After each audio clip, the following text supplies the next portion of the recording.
এইবার ভারতকে 2টি টেস্ট এবং 3টি টি20তে হারাতে কঠিন একাদশ নিয়ে মাঠে নামছে টাইগাররা।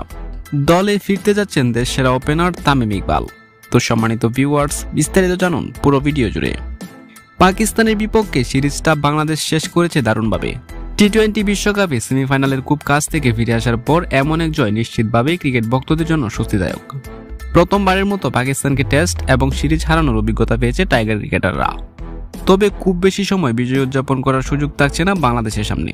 15 দিনের ব্যবধানে আবার মাঠে ফিরছে বাংলাদেশ। এবারের পরীক্ষাটা অবশ্যই আরো বড়। বাংলাদেশকে খেলতে হবে প্রতিপক্ষ ভারতের মাঠে। সেখানে অবশ্য টেস্ট ছাড়াও থাকছে টি20 সিরিজ। ভারতের বিপক্ষেও বাংলাদেশকে শুরুতে খেলতে হবে টেস্ট সিরিজ। আগামী 19 সেপ্টেম্বর চেন্নাইয়ের এম চিদাম্বর স্টেডিয়ামে ম্যাচটি অনুষ্ঠিত হবে। পরেরটি হবে 27 সেপ্টেম্বর। এরপর খেলবে 3টি টি20 ম্যাচ। তাই তো শক্ত প্রতিপক্ষ ভারতের বিপক্ষে কোনো অবহেলা করতে যাচ্ছে না টাইগাররা।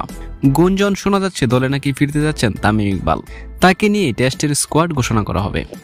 তো সম্মানিত ভিউয়ার্স, দেশের ওপেনার তামিম ইকবাল যদি দলে ফিরে তাহলে কেমন হবে তা অবশ্যই জানিয়ে দিন আমাদের ভিডিওর কমেন্ট বক্সে।